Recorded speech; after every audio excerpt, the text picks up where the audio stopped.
Media. Oh, goodness, it's Behind the Bastards, the podcast that you've been listening to, because this is part 2 of our episodes on Alexandre Villaplane. And if you're listening to part 2, you've listened to the show before. This isn't your first time. Otherwise, why would you be listening to it this way? To answer that question, our guest, Dana Schwartz. Dana, someone just listening to part 2 as like a challenge to be like, maybe I'll just figure it out on the way. Yeah, they're like second acting a podcast. Yeah. It's Gen Z. It's the new trend that Gen Zs love. They call it second acting. That's right.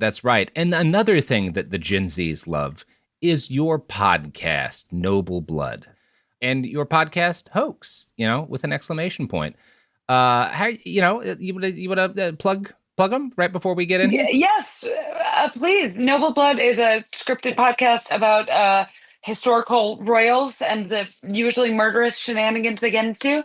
And Hoax is a podcast about stories about historical hoaxes. And they're both really fun. Listen to Hoax because it's brand new. It could use new listeners to rate, review, subscribe, all the above. I think you'll like it. I have a great time making it. Yes, definitely check that out. You will enjoy it. And you'll also enjoy the continuing shenanigans of Alexandre Villaplane.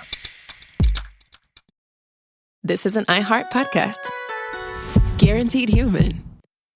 Support for the show comes from Public, the investing platform for those who take it seriously. On Public, you can build a multi-asset portfolio of stocks, bonds, options, crypto, and now generated assets, which allow you to turn any idea into an investable index with AI. It all starts with your prompt. From renewable energy companies with high free cash flow to semiconductor suppliers growing revenue over 20% year over year. You can literally type any prompt and put the AI to work. It screens thousands of stocks, builds a one-of-a-kind index, and lets you backtest it against the S&P 500. Then you can invest in a few clicks. Generated assets are like ETFs with infinite possibilities, completely customizable and based on your thesis, not someone else's. Go to public.com/podcast and earn an uncapped 1% bonus when you transfer your portfolio. That's public.com/podcast. Paid for by Public Investing. Brokerage services by Open to the Public Investing Inc. Member FINRA and SIPC. Advisory services by Public Advisors LLC, SEC registered advisor. Generated assets is an interactive analysis tool. Output is for informational purposes only and is not an investment recommendation or advice. Complete disclosures available at public.com/disclosures.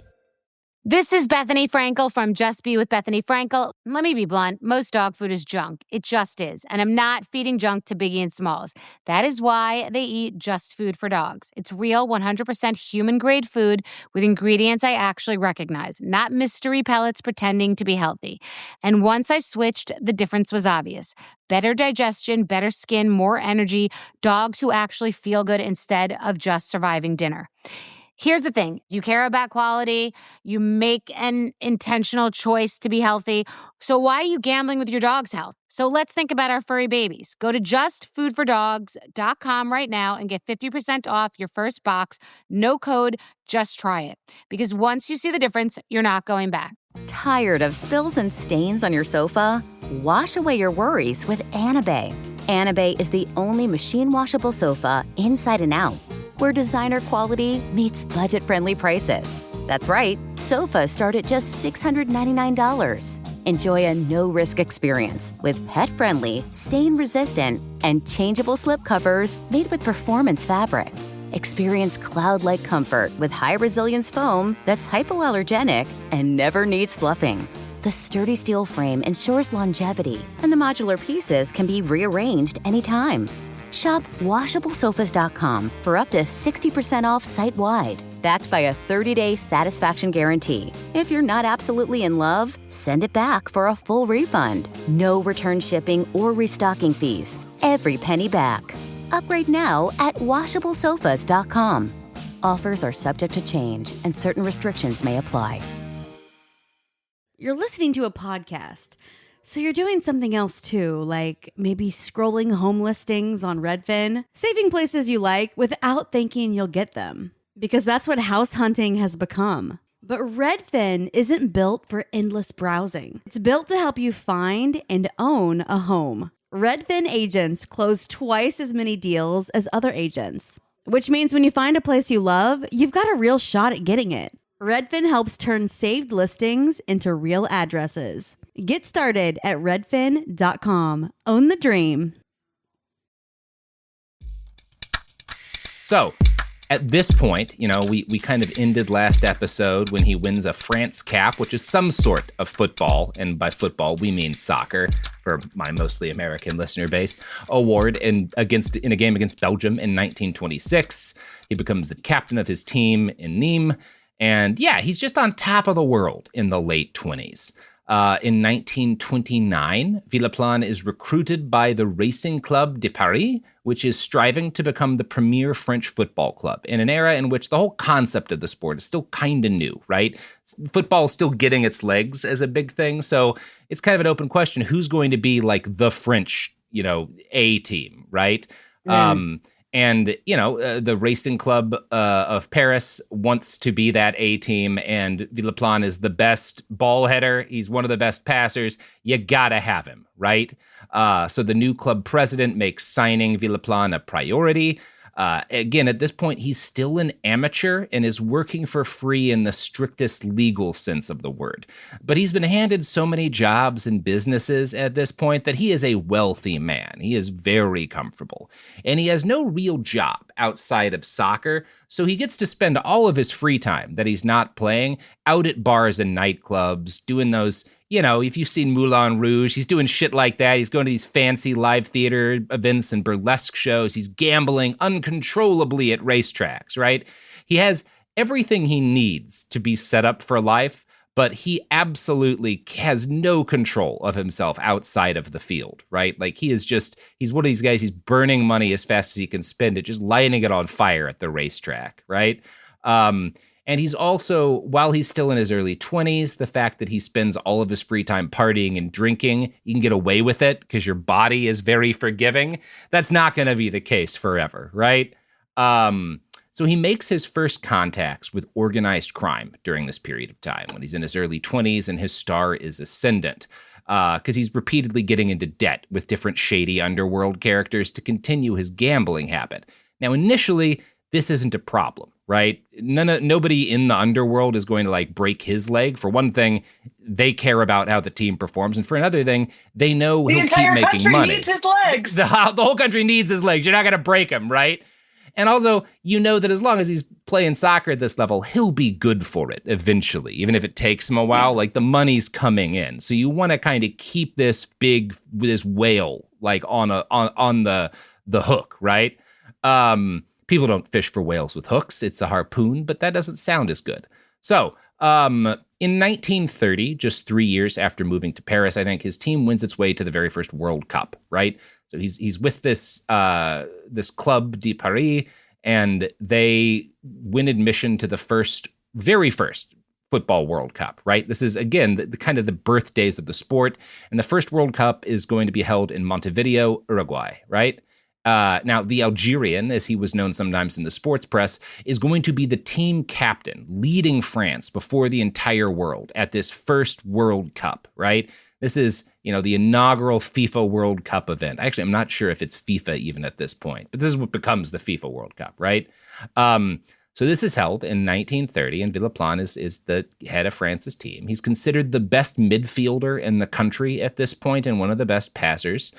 His team wins their first game against Mexico at the World Cup. And at this point, this is the most significant event in the history of French football because there's not a lot of French football history, right? Sure. But he leads them to a victory at the World Cup. That's a huge deal. There's photos of Villaplane at the time that show this. He is just exultant, right? He is the star at the peak of his abilities. He's gleeful. You can just see it on his face. He tells interviewers on the day, "This is the most beautiful day of my life," right? So this is his peak moment, and things are only going to get worse from here. Unfortunately for him and for a lot of other people, everything after this first World Cup game is downhill. Now, because the World Cup isn't a normal God-fearing sporting event like the Super Bowl or whatever it is we do for hockey, the Cup itself is actually a bunch of different games, right? It's not just one thing, And so after defeating Mexico, Villaplane leads his team into two more matches, which they lose both games, I think, 1-0. which is close in football terms, and they're forced out of the running. So, France, they win one game at the World Cup, but it's not his chief moment is still not even like that great, right? A performance, which is kind of a bummer. So his team returns back to Paris, and like they've technically been defeated, but also this is literally the first ever World Cup. So people are still really psyched that they won a game, right? The whole football playing world is there. And France did okay, is kind of the way they're feeling. And so, like, this is like a big moment for them. Alexander returns home a national hero. Unfortunately, he's also coming back to Europe in like 1931. Things aren't looking great for European politics at that point. But 1931, right? Everything's going up. Not a good time, The stock market, they're not good really for much of anywhere in the world, but the stock markets crashed in 1929 in New York, and things moved a little slower back then, right? So like the France doesn't feel the repercussions as immediately as like they would today. But by the time the team is on their way back from Uruguay, the global economy is in what might be politely termed a state of cascading collapse. The end of World War I had brought this economic boom, particularly to the victorious Western powers. But that was now proved to have been a bubble, right? This like period of post-war prosperity comes to an end very rapidly. In his book, The King of Nazi Paris, Christopher Authen writes, France held out until 1931, but then started to struggle. On street benches and at metro entrances, groups of exhausted and starving young men would be trying not to die, wrote Breton journalist Morvan Lebesque. I don't know how many never came round. I can only say what I saw. In the Rue Madame one day, I saw a child drop a sweet which someone trod on, and then the man behind bent down and picked it up, wiped it, and ate it. Oh. That's a succinct description of how bad shit is. Oh, that makes me sad. Yeah. And I don't think they're eating it just because they're jonesing for sugar. They're just like, oh, calories, fuck yeah. This is my only opportunity. This is my only way to avoid dying. Jesus Christ. Yeah, it's great stuff. So Alexander is at first insulated from the broader calamity by his wealth. For the next 2 years, he continues to be a star player as money kind of trickles in, right? Like he's going to be one of the later people to suffer. But part of the problem is that his salary is not from football, right? If his salary had just been from literally a traditional working salary, he might have done better. But his salary is like these fake businesses that he's been given, these turnkey businesses and like fake jobs. And like the nightclub that he owns does a lot worse once the economy collapses, right? So this hits him more than it might hit like a professional footballer today. And problems are compounded. In 1932, things get even more complex because French football turns professional, right? So France, players are now being paid directly for their work, which like initially helps Villaplane, right? Like the fact that they're actually allowed to like take the money. He quits his position at RC Paris to sign on to a new team, which is fighting to make a place for itself in the sports world, Olympique d'Antibes. But the new club doesn't have money to pay him what he's worth, right? So he gets he should have been doing better once it transitions to professional, but he takes a lower paid job with this club in Antibes because he's able to have an ownership stake in it, right? And he thinks this club might have the chance to be the big French club. They might be bigger than RC Paris. And if I get it on the ground floor and I own part of the club, it'll be worth a lot more money in the long run, right? So that's his attempt, or that's at least on paper what he's trying to do. But what's also going on here is that he is in the middle of a massive sports betting scheme, right? Like part of why he wants ownership of this is that he and his friends are going to like basically start rigging matches and throwing games and whatnot in order to make a lot of money on sports gambling, right? And he seems to be we don't entirely know, but it's most of the historians I've read suggest that he was the mastermind of this. Like he is the guy strong-arming everyone. He is the guy with the connections to the underworld. And so he gets... To be clear, this is allowed, right? This is just like legal. Everyone's cool with it. No. This is totally illegal. Yes. Oh, great. Massively illegal. So he convinces several of his comrades from RC Paris to join as well. And the thought of this is that, like, yeah, this is a struggling small team. If we bring some ringers in, we can put money on games and make a fortune, right? And for a while, this seems to be working. And the club's first season goes surprisingly well. But Villaplane isn't just sort of like fixing matches. He's also using his money and the money of others to bribe opposing teams to throw matches, right? So it's not just we've got these ringers and they don't know how good we are. It's like we are paying people or ordering our own people to throw games in order to, that's the really illegal part. So they get caught during this first season. They don't even make it a full season. They get caught fixing games, and it causes a huge scandal. Per a write-up in The Guardian, quote, "At that time, the championship was divided into southern and northern sections, with the winners of each playing off for the title of champions. Antibes won the southern section and then beat SC 5's Lille as in the decider, only for it to emerge that the match had been fixed. Antibes were stripped of their title and the team's manager banned, although it was widely believed he was a scapegoat. Villaplane and two teammates with whom he had previously played were suspected of being the real plotters. All three players were soon let go." Right? So the team manager gets banned forever. He gets shit canned with two of his colleagues, but they're not banned from the sport. I think because he's, that the kind of shine off of leading the team in the World Cup is still on him a little bit. So he's generally agreed to have been the mastermind of this scheme, but he doesn't pay as much of a price as the team manager does. He's still a top player after this. And so after Antibes collapses, like this club collapses, he gets pulled in by Nice's team, right? And however, by this point in the early 1930s, Villaplane is no longer in his prime. He's getting older. He's basically his calories are nothing but hard liquor, right? With like brothels for dessert, like he's not eating food. He's eating liquor and brothel, and he's engaging in, brothels. Like that's his entire diet. And he's also gambling uncontrollably and burning all of his money that he's not really sleeping. It has an impact on his ability on the court, So his next few years as a footballer are notably less impressive than the previous ones had been. He misses regular training sessions because he's hungover, right? He'll just be absent when he's supposed to be practicing with the team because he's, or in a lot of cases, he's still drunk from the night before. Sometimes he's even still drinking. A lot of times it's a combination of all three. When he makes it to practice, he's often still kind of wasted and just not able to function. And he makes it, when he is well enough to actually play in games and he's not, spacing out of that, he's noted by sports writers for seeming to be out of shape and barely able to focus on the game itself. And after a few seasons, Nice lets him go, right? They're like, you're not really worth paying. And now we actually have to pay you, right? And this marks the first time when he gets shit canned by Nice. This is the first time that he leaves a team without choosing to do so to get better pay somewhere else, right?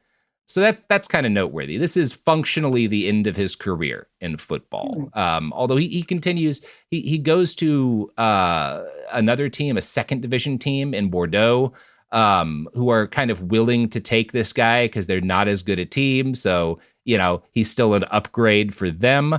But they only really, the Bordeaux only condescends to hire him because they're being managed by his former mentor, that Scotsman Gibson. And even in this situation where his mentor is running the team and he's got an end, he can only last 3 months before he gets fired for refusing to turn up to training sessions and games, right? He just won't do the job. He sounds like a fun time. Yeah, he's fucking great. Yeah. You had it all, man. Like you could have easily kept going for at least a few more years, but yeah, he's just not able to sober up to like make the game. Who else can't sober up to do their jobs? The sponsors of this podcast. Yeah. Support for the show comes from Public, the investing platform for those who take it seriously. On Public, you can build a multi-asset portfolio of stocks, bonds, options, crypto, and now generated assets, which allow you to turn any idea into an investable index with AI. It all starts with your prompt. From renewable energy companies with high free cash flow to semiconductor suppliers growing revenue over 20% year over year, you can literally type any prompt and put the AI to work. It screens thousands of stocks, builds a one-of-a-kind index, and lets you backtest it against the S&P 500. 100. Then you can invest in a few clicks. Generated assets are like ETFs with infinite possibilities, completely customizable and based on your thesis, not someone else's. Go to public.com/podcast and earn an uncapped 1% bonus when you transfer your portfolio. That's public.com/podcast. Paid for by Public Investing. Brokerage services by Open to the Public Investing Inc. Member FINRA and SIPC. Advisory services by Public Advisors LLC, SEC registered advisor. Generated assets is an interactive analysis tool. Output is for informational purposes only and is not an investment recommendation or advice. Complete disclosures available at public.com/disclosures. This is Bethany Frankel from Just Be with Bethany Frankel. Let me be blunt. Most dog food is junk. It just is. And I'm not feeding junk to Biggie and Smalls. That is why they eat Just Food for Dogs. It's real, 100% human-grade food with ingredients I actually recognize, not mystery pellets pretending to be healthy. And once I switched, the difference was obvious. Better digestion, better skin, more energy, dogs who actually feel good instead of just surviving dinner. Here's the thing. You care about quality. You make an intentional choice to be healthy. So why are you gambling with your dog's health? So let's think about our furry babies. Go to justfoodfordogs.com right now and get 50% off your first box. No code, just try it. Because once you see the difference, you're not going back. Kids, pets, life, your sofa sees it all. But with a washable sofa, stains don't stand a chance. All of our sofa collections come with fully machine washable covers and cushions, making cleanup effortless. Liquid and stain-resistant fabrics provide extra protection against everyday messes. Plus, with modular designs, you can rearrange your sofa however you like. Perfect for growing families and changing spaces. Starting at just $699, it's time to upgrade to a stress-free, mess-proof sofa. Visit washablesofas.com today and save. Offers are subject to change and certain restrictions may apply. Let's talk about modern home shopping. It's sort of become a fun side hobby, right? Scrolling listings at night, dreaming about kitchens you've never seen, or backyards you haven't even stepped foot in, all from the comfort of pretty much anywhere. Redfin knows a lot of people like you want to own, but are stuck in this browsing mode loop. That's where Redfin flips the script. With listings that update within minutes and tours you can book right from the Redfin app, you can see your dream home the moment it appears. Now, liking a listing is easy, but actually landing it, that's where Redfin comes in. Redfin has over 2,200 agents with local expertise. And Redfin agents close twice as many deals as other agents. That means they want to help you win, not just window shop. Redfin is built to help you go from just looking to wait, this could actually be home. So become the newest neighbor on the block. Visit redfin.com to start finding and start owning. That's redfin.com. Welcome back to Behind the Bastards, a podcast about football, the soccer of sports. So by the mid-1930s, Villaplane's career in pro football is over. And he transitions, I have to say, very seamlessly to what has become his true passion. You know, he's over football. He's getting into a new line of work, gambling badly. He is now a professional gambler and he sucks at it, right? He's horrible at this job. And he can't stop getting caught from he's doing like really high stakes bad gambling. Like it's not enough to like lose at the horse tracks or like, you know, lose money playing fucking blackjack or whatever. He is constantly getting in trouble for trying to fix different sporting events, which is like the one way as a rich guy to get in trouble for gambling outside of just losing your money, you know?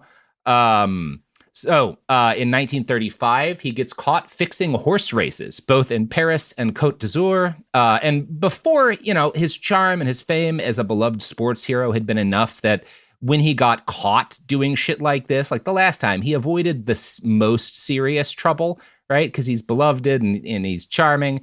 He's not that anymore. He is a washed up, alcoholic, degenerate gambler who is no longer good at football. So he gets sent to prison after this time in 1935. And he does some time, right? Not a lot of time, but, you know, enough that it's been made clear you do not enjoy the same kind of benefit of the doubt that had previously accompanied you in your sporting career and your life. So this is not the last time he's going to be locked up for gambling-related crimes. It's going to happen to him periodically over the next few years before World War II. And he spends the remainder of the pre-war years cheating on his several wives. He has a couple of divorces, I think 3 during this period of time, and it's always because he's cheating constantly.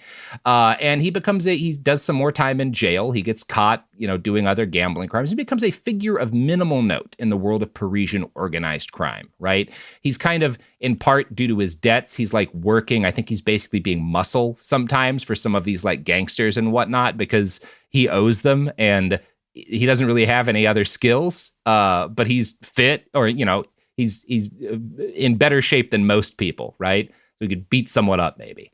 So war clouds start to gather above Western Europe, and Alexander shows no interest whatsoever, either in joining the fascists or in fighting them to protect his home country, right? Again, because he doesn't consider France his home country. This is part of why also, because he's Algerian, I think he does. I think he has citizenship technically, but he still doesn't consider himself French in the way that like people born on the mainland do. And he's also, because he's Algerian, he's got this kind of inroads because a lot of the organized crime world are people who are on the margins, right? They're people who don't benefit from citizenship. They're people who, are in a more marginal place. And so they wind up kind of associating with organized crime because they never benefit from like a legal position in society. And, because of his stardom, he had that opportunity, but he still identifies more with that side of things, which is part of why this kind of is the direction he takes. So when it becomes clear when Germany and the USSR invade Poland, it becomes clear that France and Germany are going to have them a war. And France starts, hoovering up all of the young men they can, because they're like, well, we got to throw some boys at the Germans again. We might have another couple of years of that. And Alexander wants no part of this. His biographer, Luc Briand, writes, Alex would have liked to stay away from the march towards war that was leading Europe to disaster. He was easily satisfied with this life of gambling, women, and petty trafficking, but it was impossible to escape. From June 1939, France began recalling its reservists. Villaplane was one of them and joined the 416th Pioneer Regiment, based in the Jura. Far from any possible front, this unit was primarily intended to accompany the movement of the combatant regiments by digging trenches for them and setting up cantonments. No machine guns or tanks. Here, the men's only weapons are shovels, picks, and a few vague Lebel rifles. Right? So he gets called up. He's not with a combat unit. They're like combat engineers, basically. And he's not even going to really do that, right? France's war with the Germans winds up being brief, or at least the kind of, much like, again, this is a mirror of what happens in Algeria.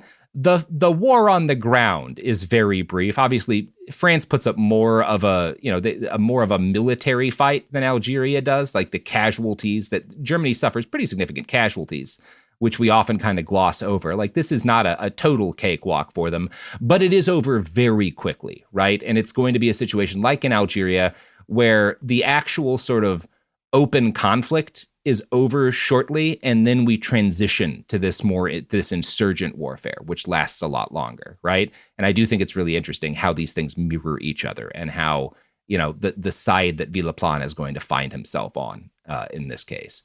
So Paris falls to the Nazis in June of 1940, and Villaplane happily ends his service in a defeated military. He might have been happy to return to his life of debauchery, to return to the women and the gambling and the petty crime, if a better opportunity hadn't presented itself. And it very quickly does. So the Nazis are occupying Paris herself at this point, right? And so you've got all these foreign officers, these Germans and Austrians, who, they're all technically Germans for our purposes, but they're new to France, and they don't know the lay of the land. But number one, they're corrupt as hell. Like, the Nazi regime is a gangster regime, especially all of these SS guys who are in country are just gangsters by mindset, in a lot of cases by background. And also, they're just like military officers who are occupying any country at any point in history. They want luxuries that they're not supposed to have, that they're not being provided by their government, and that are hard to come by in wartime, right? Respectable French citizens, number one, often don't have access to this stuff either because they're respectable French citizens. So when the nice stuff is harder to come by because there's a war on, they don't have it. So the people who have access to the luxuries and who are willing to sell them to the occupiers are the criminals, right? And it's these members of the underworld who, in their attitude, again, a lot of these people are not French citizens. They're living in France, but they're, in a lot of cases, Algerians are members of like other, immigrant populations. They've never had a legal status, or their legal status has been questionable, and they're also working in a criminal enterprise. So their attitude is like, look, does it matter if we're breaking the law under the French Republic or the German Reich? Like, whatever, we're criminals either way. Who gives a shit, So they have this and they're, to an extent, especially if you're an Algerian, why would you immediately assume the Nazis are any worse than the French Republic, given what they've done to your people, right? It just doesn't make a lot of sense that you'd be particularly pissed at the Nazis in 1940, right? So a lot of these black market guys, these smugglers and whatnot, are only too happy to serve whoever's got cash on hand. And I want to quote from an article in The Blizzard. Quote, as soon as the armistice was signed on June 1940, Villaplane tried his hand at racketeering and blackmail, his preferred targets being black marketeers and Jews. He was immediately arrested for handling hot goods. However, and it was in jail that he was approached by Henry Lafont, one of the most reviled figures of the collaboration. To many, a psychopath, a sadist, but first and foremost, an opportunist who convinced the occupier that he was someone they could do business with by leading them to the destruction of a whole Belgian resistance network. And so, Villaplane is immediately like, okay, the Nazis are in charge. Oh, I can really fuck over like Jewish French people, right? Like nobody's going to come after me, right? And nobody's going to be paying attention to my petty crimes, but he's really bad at petty crimes. And so he's still mad. He gets in trouble in Nazi Paris for like scamming Jewish people. Like that's hard. You have to be bad as a scammer. Oh God. Mm-hmm. So he gets fucking locked up.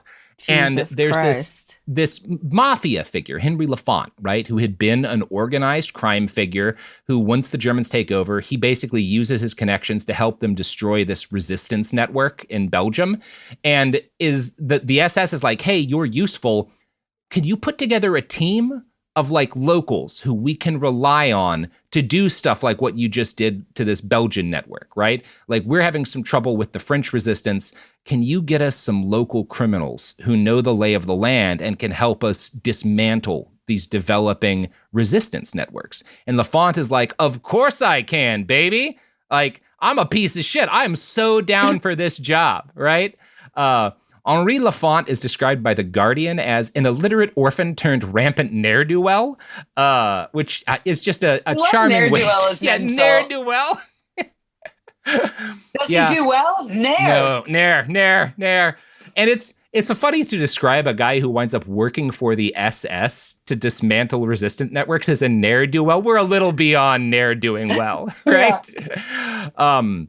He is as shady a character as they come. And Lafont rubs a lot of people. He has a mixed relationship with these different Germans, right? Because a lot of the German military guys who are responsible for the occupation of Paris are Prussians, right? They're these old Prussian military, in a lot of cases, members of the nobility.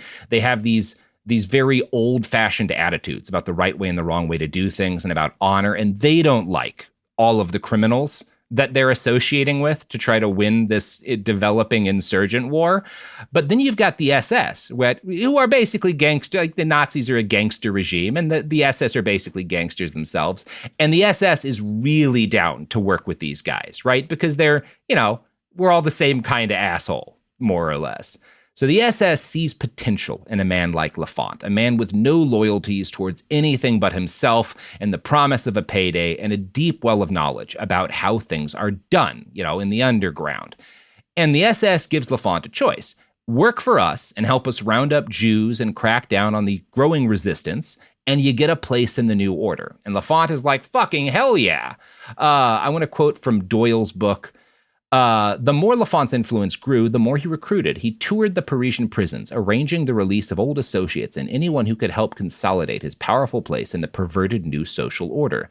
Pierre Bonny, once the most famous police officer in France before being disgraced and jailed for corruption, became his right-hand man. At some point, they hooked up with Villaplane, whose assorted activities now included gold smuggling. The gang set up their headquarters at 93 Rue Lauriston, probably the most infamous address in Parisian history, the home of the gang that became known as the French Gestapo, right? Wow. So Lafont partners with this corrupt French police officer who got fired by the Republic, and then, the Nazis bring back, and they start hooking up with Villaplane, right? And initially, he's their driver. He's like their chauffeur, but obviously driver for these guys, you're doing bodyguard work, you're acting as muscle, right?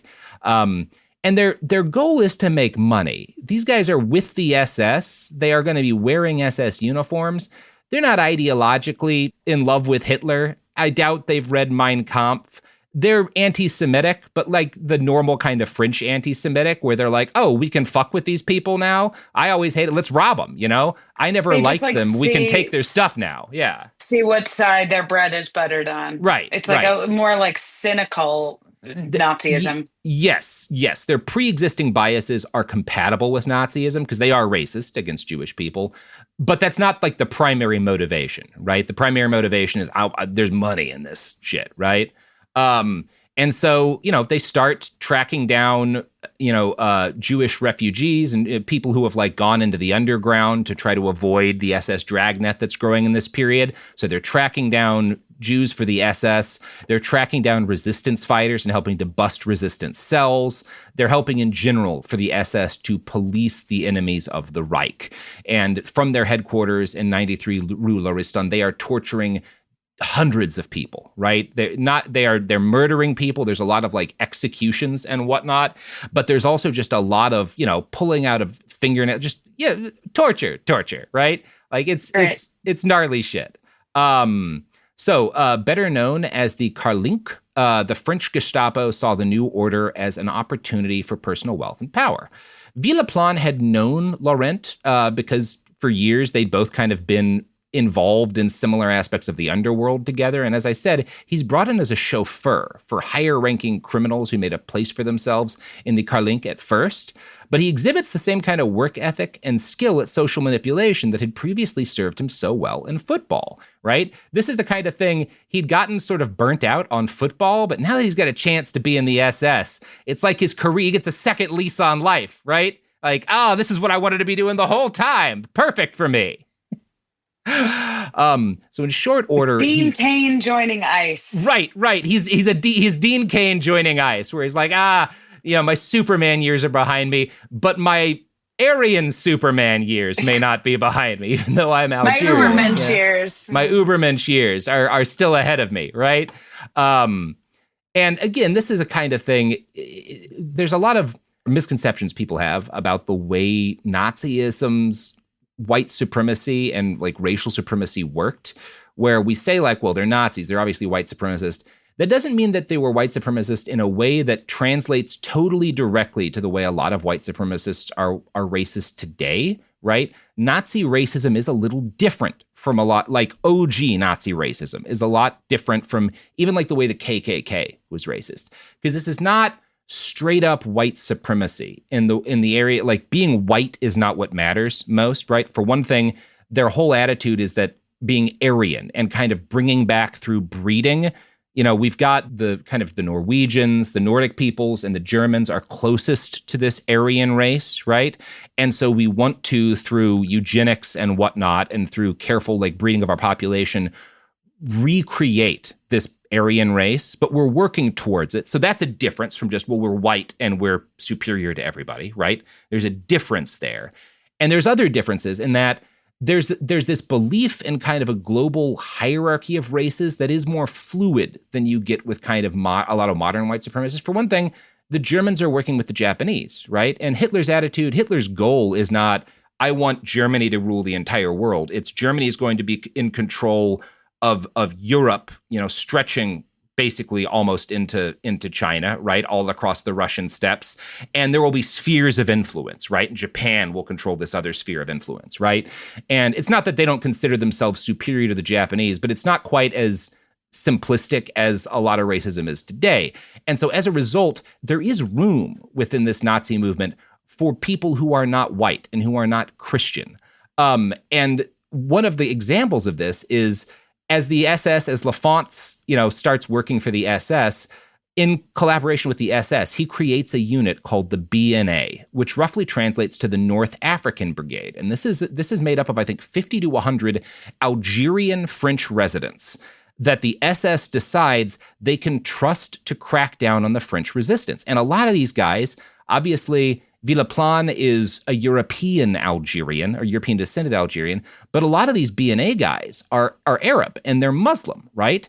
And part of why the SS decides they're trustworthy is that because of all of the shit that France had done to Algeria and the genocide that basically had been carried out in, over the decades, right, with around 2 million people killed, including a mass amount of starvation.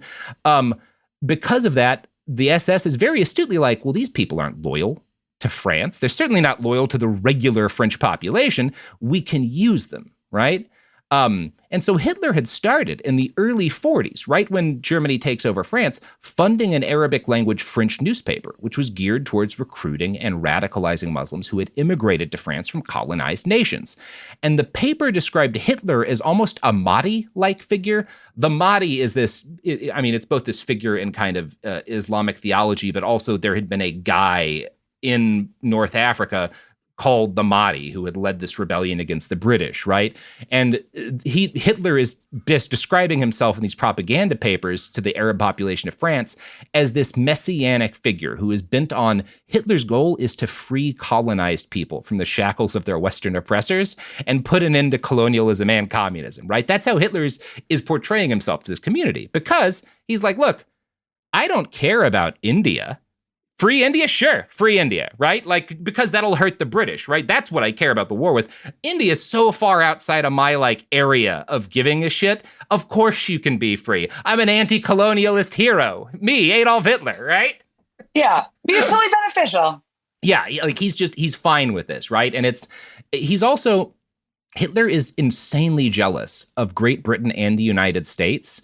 And there's a degree to which the thing he's angry about is kind of fair is the wrong word, but he's pissed because well, they got to do genocides and steal everyone's land and no one's pissed at them. Why can't Germany? Why don't I get to do this, right? And that is a major thing for Hitler. So the fact that it's often gets left out of our discussions of Nazism, but part of Hitler's propaganda is to portray himself as, this kind of anti-colonial figure to certain groups of people. And in fact, the BNA, this North African SS group that's going to be trying to cut down the resistance in France, is not the only instance in which non-white soldiers were admitted to the SS, which this is a little bit of a side story, but it's one of my favorite weird side stories from the Second World War. There was a unit in the SS called the Indish or Indian Legion that was made up entirely of Muslim and Hindu Indian soldiers in the SS. Hey everyone, Robert here. Just wanted to clarify the Indish Legion was initially started as part of the Wehrmacht, and then it was absorbed by the Waffen-SS later in the war, so it was ultimately part of the SS, but it started as a project with the Wehrmacht. That explains the discrepancy in the quote I read. Anyway, just wanted to make a note of that. Per a study by Baijalanti Roy, published by Oxford Academic, quote, set up jointly by Subhas Chandra Bose, who is an Indian independence leader, and the Wehrmacht in 1941, the Legion composed about 3,500 volunteers from the Indian POWs who belonged to the British Imperial Army that had fought the Germans in Africa. In order to integrate the newly formed Legion, the Indian soldiers needed to be provided proper training by the German military personnel. An important element of this training was ideological indoctrination into the Nazi worldview. Several India experts, who were not all academic specialists on India, were called on to mediate between the German army and the Indian soldiers, not only as interpreters, but also as propagandists of Nazi ideology, right? And so to propagandize this very peculiar unit in the Nazi military, Urdu and Hindu-speaking authors are brought in to write a magazine edited by Germans called Beiband.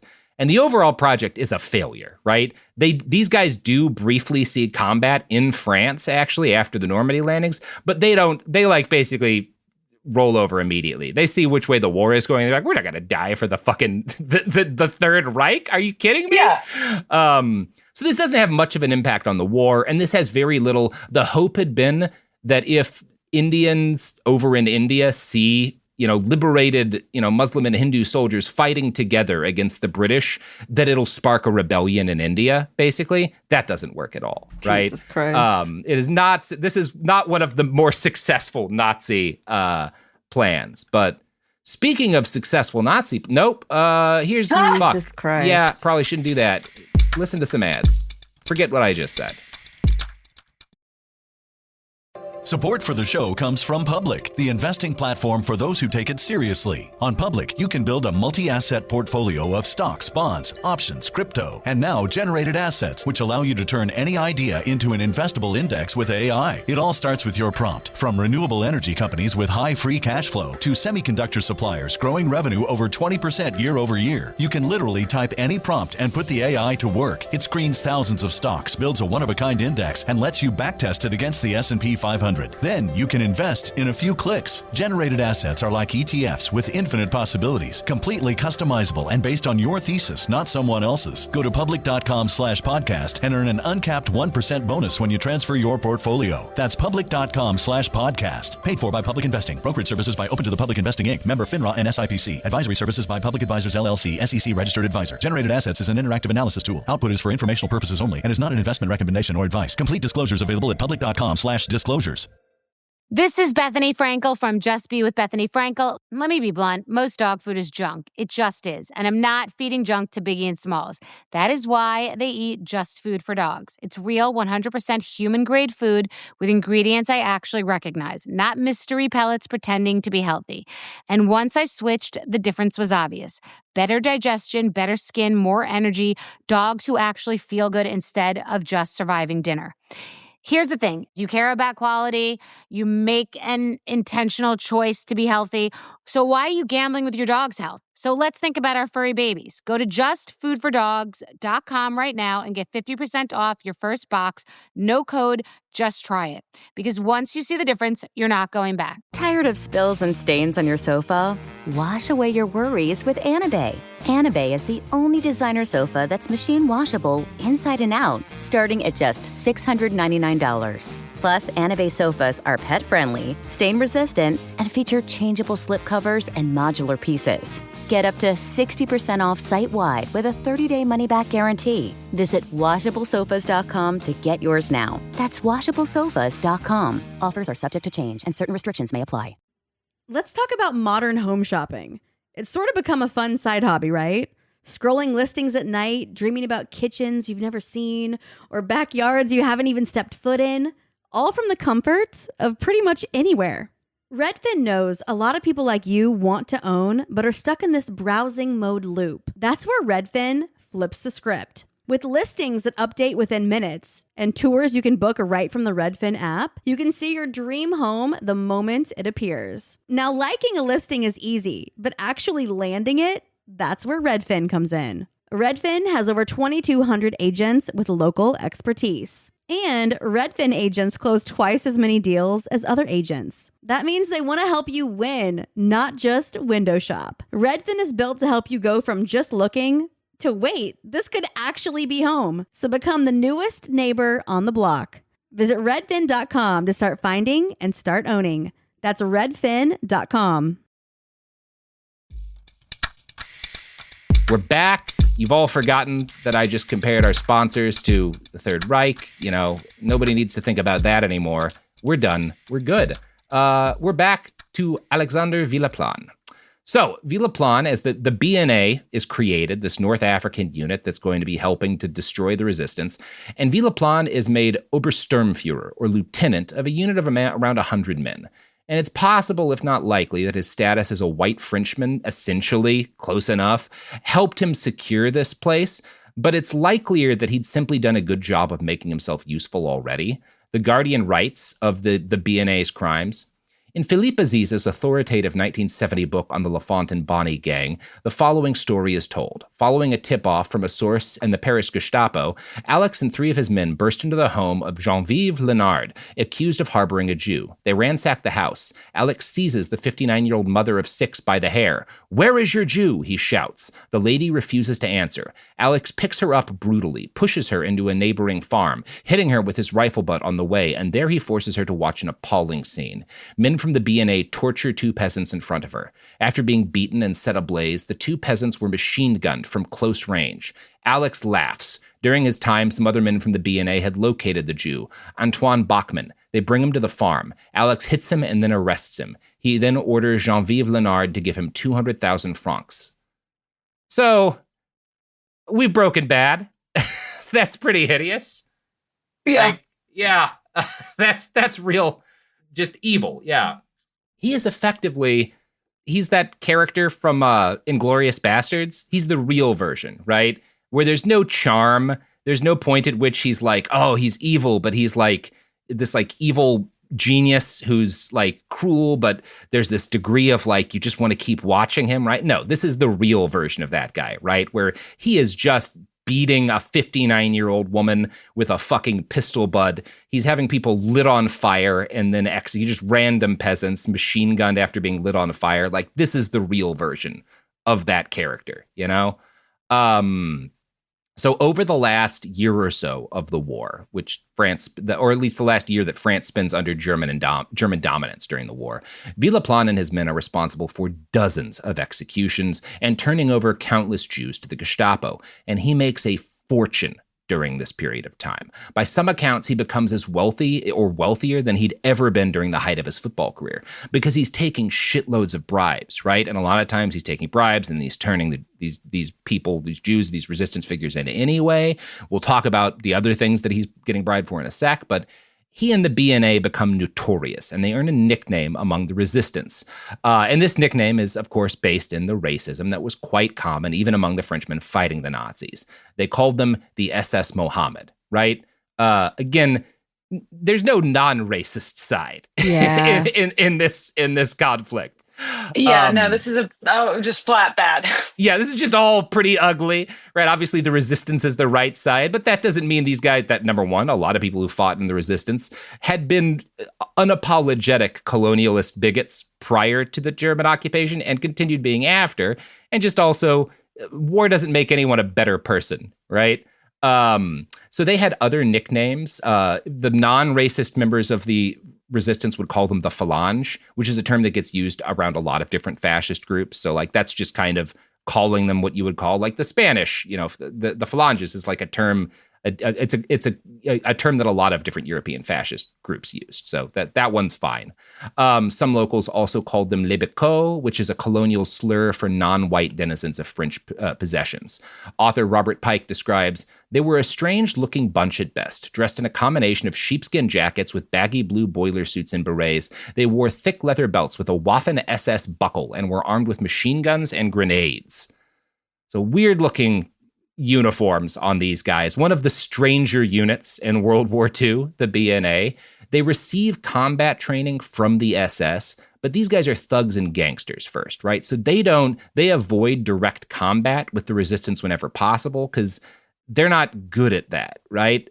And the resistance is getting, as the war comes to a close in France, increasingly competent and well-armed because more stuff's getting through from the Allies. And as a result, the BNA, they want to avoid fighting directly with the resistance, which means when the resistance carries out a successful attack, they're not going in and attacking the resistance. They're just massacring civilians with the goal of forcing the resistance to make difficult choices, right? Basically, we're going to try and stop them from carrying out attacks because they know that we'll massacre villagers when they do. We're not even trying to fight them, right? Because like we'll be bad at that. Right, yes, this is all awful. I mean, it's the calculus of war for the resistance. And this is how a lot of counterinsurgency actually winds up in practice, whether it's the Nazis or the Americans doing it, where, you know, even if you're not supposed to, it's a lot easier to do reprisals against unarmed civilians. So that's what you do. Much of these like reprisal attacks against civilian populations are being done on the orders of Michael Hambrecht, who is the Gestapo head of Dordogne, and he used the BNA as his dedicated war crimes unit in support of the 11th Panzer Division of the Wehrmacht. One of the things this does is there's this myth that comes up post-war that like, well, the SS was bad, but the Wehrmacht was mostly clean, right? There was like a clean branch of the German army. And there wasn't. The Wehrmacht are involved in a lot of war crimes. And part of how some of these units avoid more direct things is like, well, the Wehrmacht when they need to move in to fight a resistance cell, we'll send the Wehrmacht in. But we have the Algerians massacring civilians on our behalf, right? Because they're doing these war crimes to try to roll up these networks or get, they'll torture citizens to get them to like give up the locations of different resistance cells, right? So we're outsourcing our war crimes, right, to this Algerian unit. The BNA was so successful at this, at least in the eyes of the occupiers, that they soon get seconded, in addition to this Wehrmacht unit, to the 2nd SS Panzer Division as well. Robert Pike writes, official records are scarce, but those available, as well as the many eyewitness accounts and reports by the judicial police, tell of pillage, rape, plundering, and burning of property, extortion, and profiteering. However, this was just the tip of the iceberg. Arrests, deportations, or summary murders of civilians and executions of suspects took place on an almost daily basis. As an auxiliary police force to the Gestapo, its members held carte blanche to do as they pleased. They were hardly accountable to anyone, but the massacres were on a different scale. These were ordered by the Germans and executed by the Phalange. In March, the town of Brantôme was the first to feel the full force, with 25 hostages bussed in to be executed in a show of force designed to persuade the local population to inform on resistance activity. The following day, in Saint-Marie-de-Chenac, a further 25 hostages, mainly Jews, were executed. Both were in retaliation for resistance ambushes. Many other towns and villages suffered losses of innocent inhabitants, as well as resistance sympathizers, Jews or refugees. The events of 11th of June 1944, by which time it is likely that Alexandre Villaplane was replaced by the even more brutal Raymond Manang, are perhaps most striking of all. On that day, in the town of Moussadan, 20 kilometers west of Paris, had its name etched into the history of Nazi barbarity. An armored train heading from Paris to Montauban was attacked by the resistance. 13 Germans were killed in the firefight, and a further 10 were taken prisoner. Consequently, the entire male population of the town and surrounding hamlets were rounded up and questioned, many tortured. Michael Hambrecht arrived in the town late in the afternoon, along with 30 members of the Phalange. Already visibly drunk, he had been told to personally select 50 men for execution. Of those under 60 years of age that had been retained, he chose 48, who were then led to a nearby alleyway overlooking farmland. Along the way, they passed the line of men that had just been released. There they stood in 2 rows for more than 2 hours until they were mown down by machine guns, operated by Phalange members, who then finished off survivors with handguns. Later, the mayor and his adjutant were tortured and killed, while 2 other men were killed in the street, taking the death toll that day to 52. All the bodies were left where they fell. Miraculously, 2 men survived the massacre. The town was then pillaged. And there's debate was Villaplane there? Was he not? Was he just there in the massacres heading up to this? I've heard sources that say he was there at Moussadan. Some that say he actually pulled the trigger and shot people directly during that day, which was not, he didn't like to get his hands dirty, but some of the stories at least say that he did that day. It's a little, I don't have perfect evidence on it, but if he wasn't there in Moussadan, he was there other days where similar massacres were carried out. We just talked about him having people lit on fire and machine gunned. But horrible. As the war comes to an end, he's not stupid. He's aware that the Nazis aren't winning and that Vichy France's days are numbered. And Alexander, he's never been a true believer, so he starts to hedge his bets as soon as he realizes which way the wind is blowing. So during this later period of time, while he's carrying out these massacres, he starts pretending to be a resistance double agent. And so he'll let captives go if they can pay. He'll be like, hey, I'm with the resistance, but like also I need some cash, right? Oh God, he's like the worst sort of person. He's the worst sort of person. He can't even commit to pretending to be a double agent.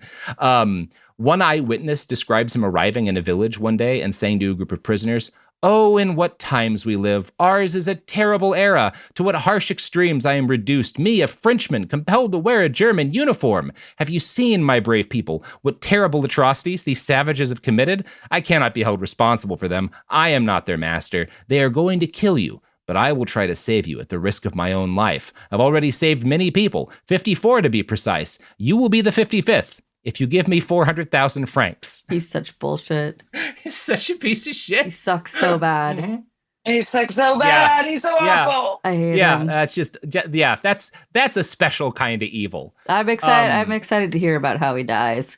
Yeah, I know. I was like, I didn't know this guy existed, and now I hate him so much. He sucks so bad. Much. Yeah, that's what we do here. So by the end of summer of 1944, the jig was well and truly up. Good. Paris was liberated with French colonial troops, including a lot of Africans, being some of the first soldiers to enter the city. This was a bloody period of time for those who had suffered under years of Nazi occupation, beat, tortured, and sometimes murdered their fellow citizens who had acted as collaborators, right? There's a lot of ugliness, some of it understandable, where there's some people who have done horrible things under the Nazis, and they get their just desserts.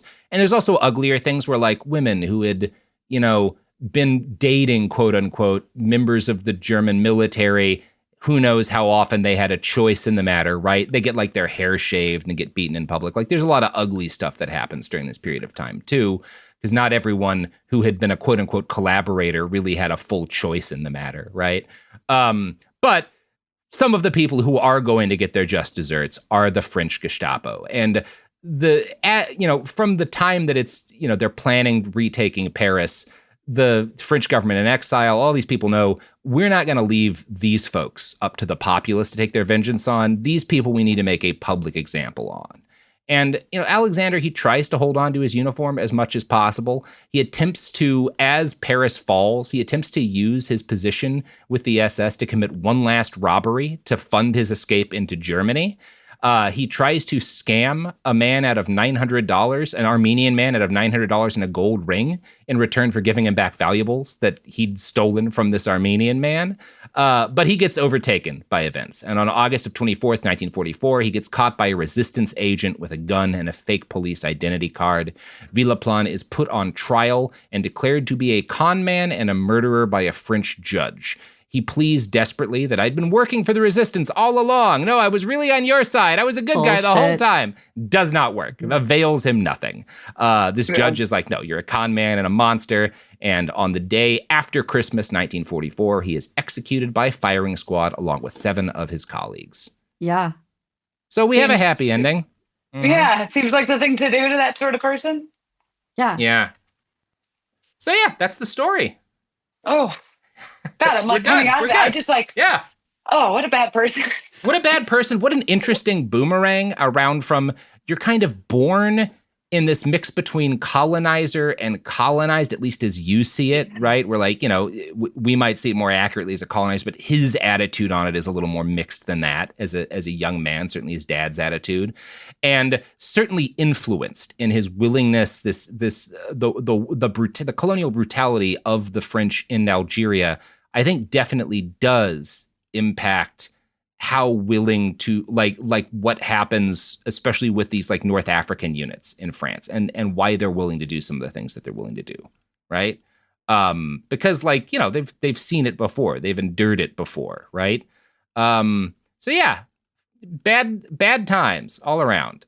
Bad times all around. I guess he justice won out in the end, sort of. He gets killed. That's good. This is one of our, for Behind the Bastards, this is like as happy a story as we get. Yeah. Yeah. Yeah. Yeah. Anyway, you want to plug your pluggables? Yeah. Yeah. Please listen to Noble Blood, a podcast about historical royals, and Hoax, a podcast about hoaxes throughout history that I host with my friend Lizzie Logan.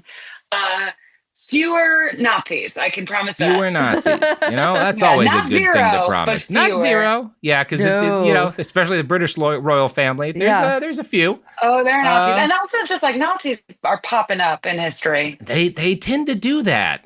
That's like the number one thing Nazis do is pop up.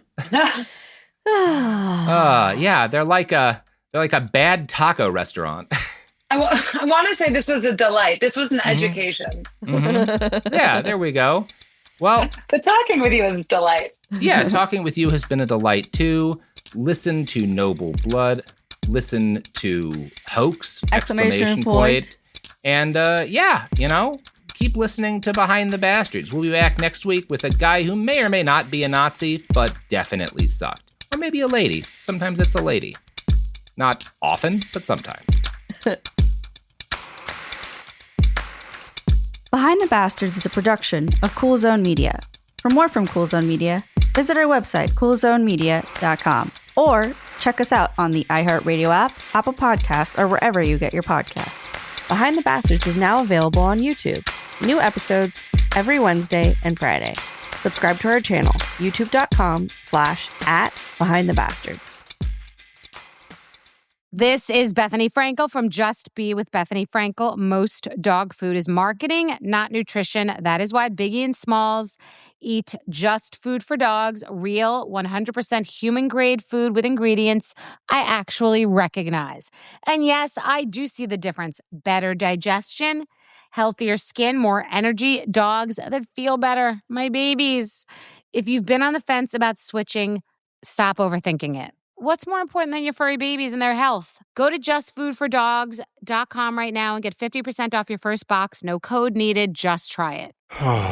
Sink into affordable luxury. Anabay is the only machine washable sofa inside and out. With stain-resistant slip covers and a cloud-like frame duvet, everything goes right in the wash. Plus, the modular design lets you change the look of your space anytime. Visit washablesofas.com to upgrade your home. Shop up to 60% off site-wide, with sofas starting at just $699 and a 30-day money-back guarantee. Shop now at washablesofas.com. Offers are subject to change, and certain restrictions may apply. A BetterHelp ad. We get it. February is full of flowers, candy, and, of course, lots of talk about relationships. It can feel like everyone else has it all together in their love lives. But the truth is, we're all still figuring it out. Whether you're working on your marriage, navigating the dating apps, or prioritizing staying single, no matter where you are, you're right on time. Therapy can help you find your way and take some of the pressure off yourself so you can determine what you want, what feels heavy, and how you can feel lighter. Just a little bit of outside perspective from a professional can lead to new understanding and a lot of progress. So the next time you're feeling iffy about your love life, try therapy with BetterHelp and see where it takes you. And remember, you're right on time. Visit BetterHelp.com for 10% off. That's BetterHelp.com. Flag football is exploding, and iFlag is leading the way. As the Guinness World Record holder, iFlag hosts premier flag football tournaments nationwide for boys, girls, high school girls, and adults. From first-time players to elite competitors, iFlag delivers top-level competition, unforgettable experiences, and a community built around the game. Ready to be part of it? Join the movement. Find your tournament and learn more at iflag.org. That's iflag.org. This is an iHeart podcast. Guaranteed human.